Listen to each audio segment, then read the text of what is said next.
Hello friends, welcome back to the channel, or if you are new here, welcome.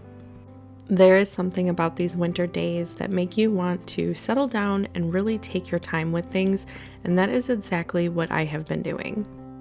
Winter is about rest, it's about nurturing yourself and your hobbies, spending time with your loved ones, and being indoors, just really taking things slow and enjoying the peacefulness of the season.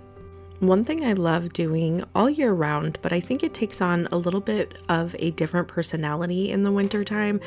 I really enjoy learning new recipes and trying out new things. I like doing it year round, but in the wintertime, I like to do a lot more baking and using the oven to help warm up the house, which is something I don't usually want to do in the summertime because my kitchen in the winter, it is very, very cold, and in the summer, it is very, very hot. So I like saving all of those experimental recipes, especially for the oven in the wintertime. So I have been working on a variety of different baking, and then I'm also going to be trying a new soup today.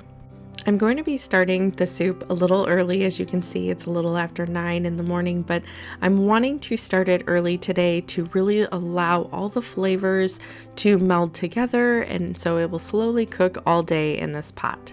I also think that this is not necessarily a traditional way of making broccoli cheddar soup. However, I really liked this touch, and I will be doing it from now on. I know that chicken is not usually in it, but I did need to make some broth for the base of the soup, and I didn't want that chicken to go to waste, so I ended up putting it into the finished soup, and I absolutely loved it. So I have the chicken going in the pot, and that will slowly simmer throughout the day.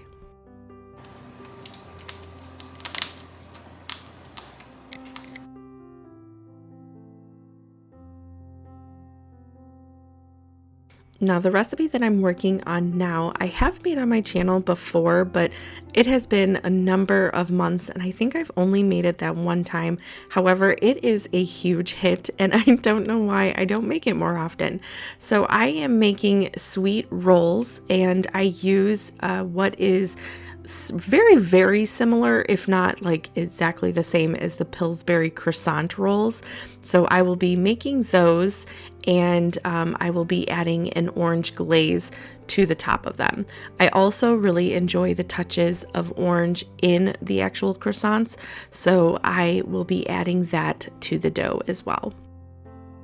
I feel like I have to start off this recipe by telling you that it is incredibly easy and you can absolutely do it yourself.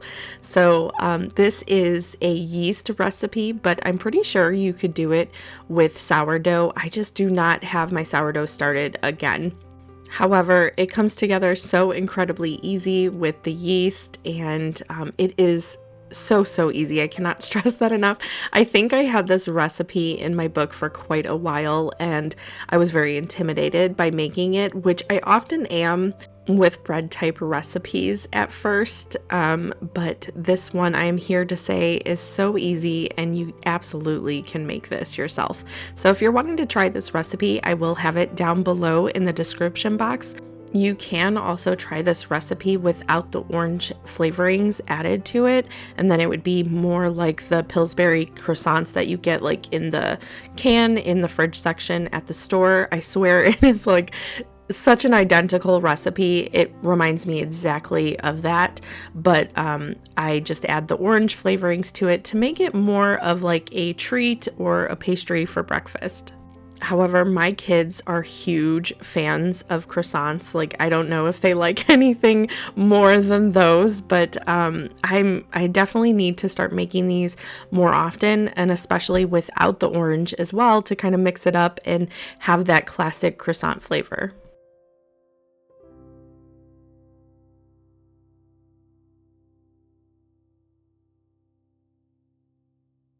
This recipe also, in my opinion, makes quite a bit. It will make 2 large dough balls that you roll out into a circle, and then you cut into triangles. I actually ended up taking half of the dough, and I did bake them, but I went ahead and I put it in a freezer bag with some of the icing aside with it.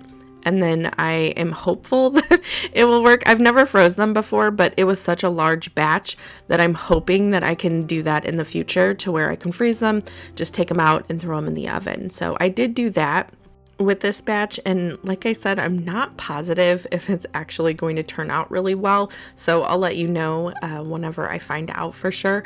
But it does make a pretty large batch, and I think that has something to do with how I cut it. I am not a huge fan of the huge croissants. If you are, you can cut them a lot bigger, but I cut them purposely smaller because I just feel like it's easier to manage for my kids and kind of divide that. So I do cut them kind of small, and then after I cut them, I roll them slightly out again before I roll them up. And I feel like doing it that way does create a pretty large batch. I covered the dough with a warm towel, and then I placed it by the fire to warm up and rise.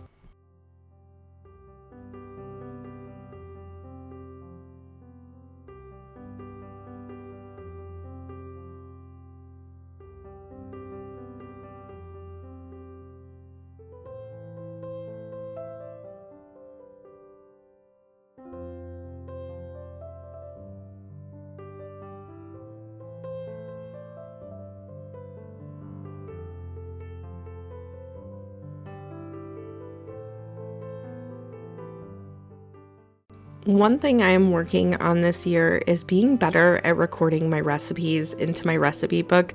I'm trying to keep my older two in mind who often like to help in the kitchen, but I am not always available to show them how to do a recipe. So I'm trying to get better about recording my recipes so they are able to help more in the kitchen.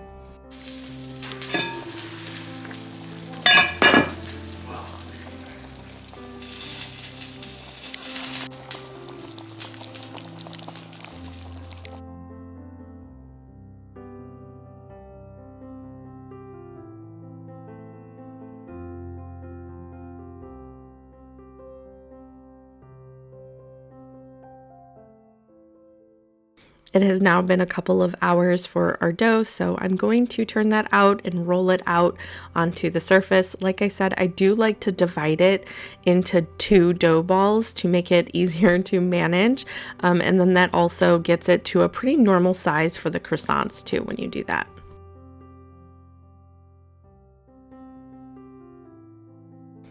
I added in this close-up of the dough so you can see the little pieces of orange that we grated in.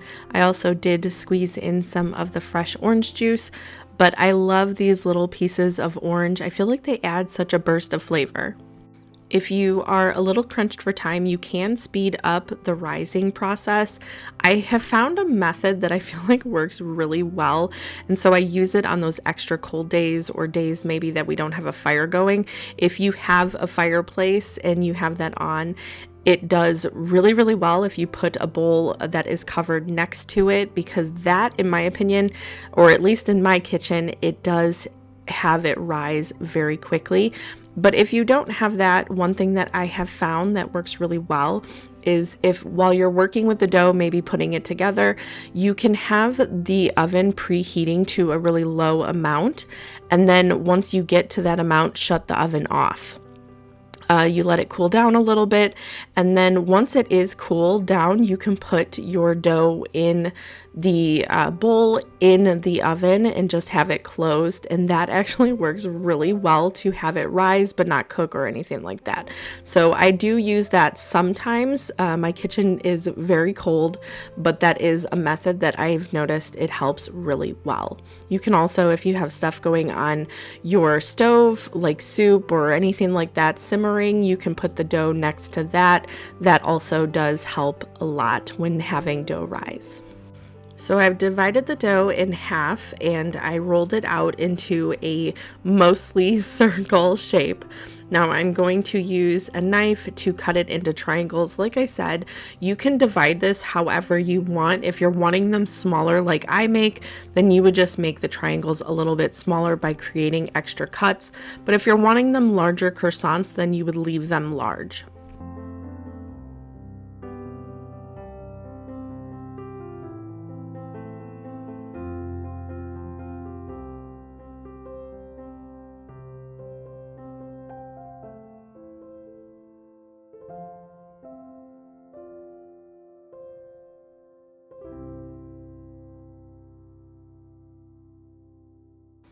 As you can see, it is a little bit more than a dozen how I have it cut.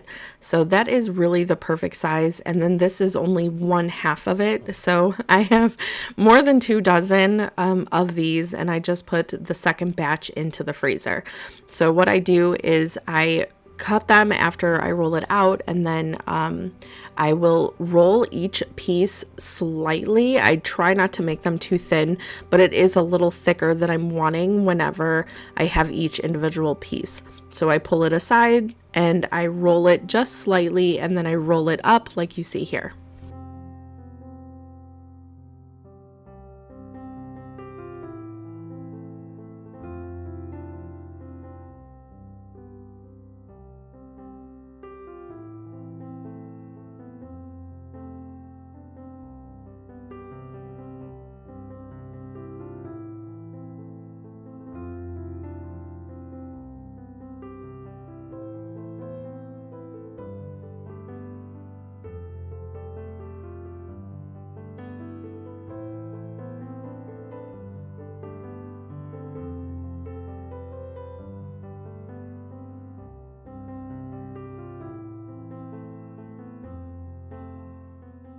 I like to bake these like I do most things in my home on a piece of parchment paper. So I have a big sheet pan lined with a piece of parchment paper, and then they are all on it. Now they are pretty small, but they do grow a little bit in the oven as they bake, and in my opinion this is the perfect size for little fingers, or if you have a family or friends coming over for anything. I feel like it's a really good size because it's not overwhelming. While those are in the oven, I am making the orange glaze to go over top, and I did make enough for the entire, like both batches. So I ended up freezing this in a freezer bag, and I just put that with the other pastries that I put in the freezer.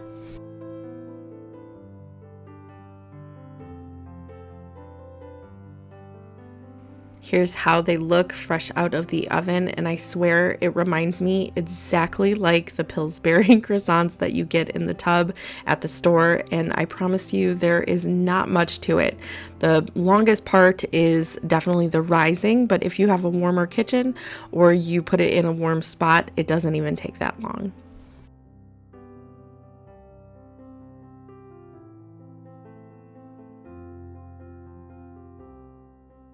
I like to drizzle the glaze pretty heavily over top of each one, and it does somewhat harden like a cinnamon roll glaze does.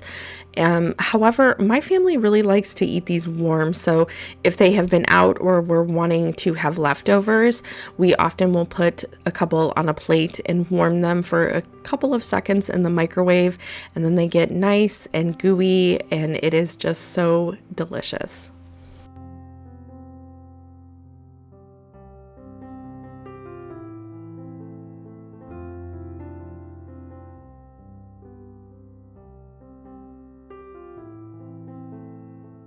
If you have been following along with us throughout this winter storm, you may be wondering if we have our road plowed yet, because I think the last I had spoke, we were able to get out. It was questionable if we could get back home, and we have at one point had to strand our car and walk home from getting groceries.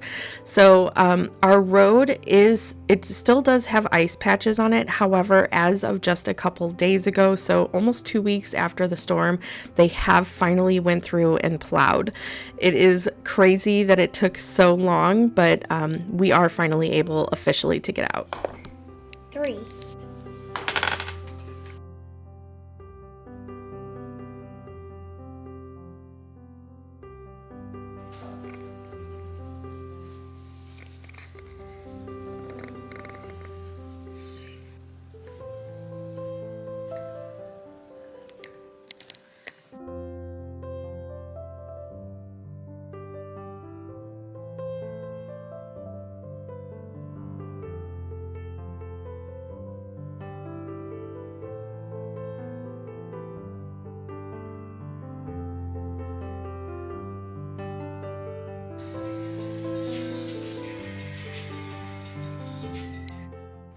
Now we are finally done with our chicken broth, and it is hours later. It had went for hours, and then I took the chicken out and let it cool before I deboned it. But I have done a number of different broccoli cheddar recipes over the years, and I have never found one that I have really liked enough to make more than the one time. There have been a couple of real terrible ones that we didn't even end up eating. I don't know what it is, but I have had really terrible luck with finding a good broccoli cheddar recipe. And it's interesting because broccoli cheddar soup is one of my oldest son's favorite foods. He absolutely, since like the time that he first started eating food, that was one of his absolute favorites, and it still is to this day. So I was excited but a little nervous to try this recipe just because of everything in the past and nothing ever really working out.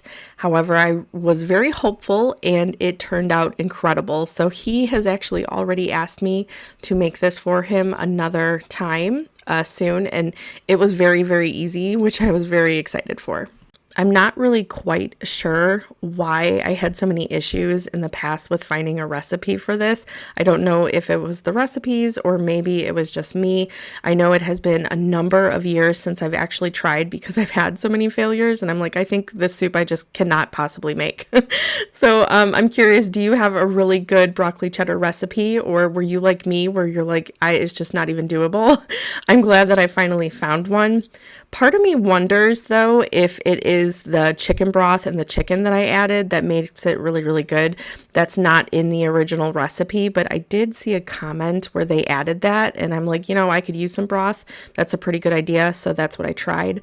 So I am curious if that is what adds all the flavor and has made this recipe actually work out, or if maybe I just have finally come across a really good one. So I added in the veggies back to the stock pot that I had the chicken boiling in. And I did the carrots and onion first just to let them cook down a little bit before I added in the broccoli.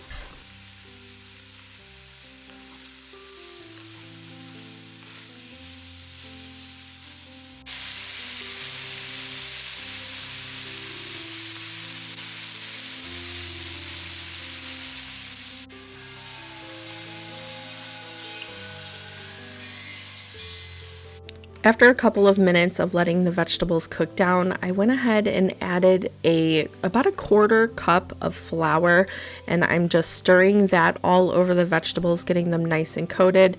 And then I'm going to slowly pour in the broth that we made earlier, the chicken broth. You can use, I'm sure, any kind of broth if you're wanting to, but I use the chicken broth from me boiling the chicken. So I'm adding that slowly, and I'm going to let it cook on a lower temperature to kind of simmer and start to thicken the soup. After I went through and added in the milk and everything for the soup, I did go in and add more broth and more milk just because I had determined that I probably should have doubled the recipe to feed my family of 6. It was a little bit smaller of the portion, and I wasn't planning on making any bread or any kind of side. So I did go back in and make a couple adjustments just to make sure that it fed my entire family of 6.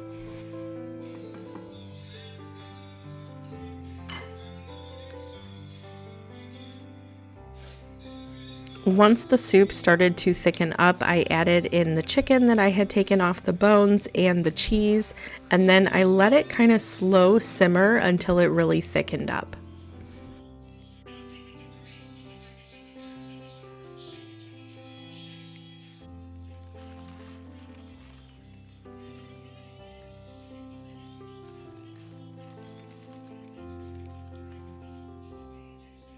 Here's how the soup turned out. Like I said, this is already being asked for again. It was a really, really great recipe, and I'm glad I finally branched out and tried another one of these soups because it has been forever since I have tried to make a broccoli cheddar soup. So I'm glad I finally have one that my family really enjoys.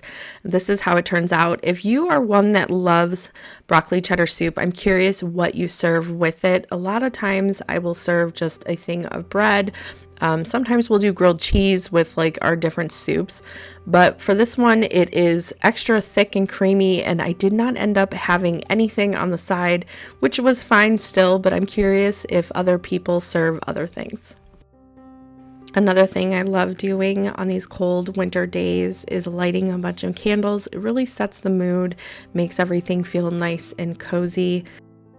While I was lighting the candles in this area, I was reminded by these pictures that we are quickly approaching my son Hayden's 2-year anniversary of his death, and it's always a tough reminder to remember what our family has lost.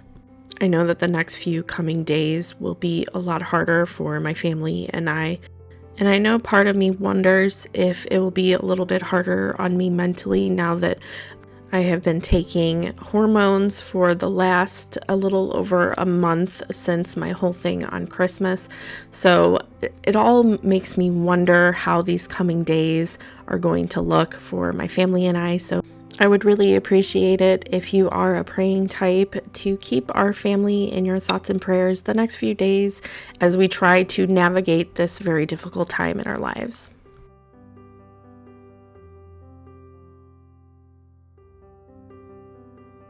But anyway, this is all I have for you today. Thank you so much for hanging out with me.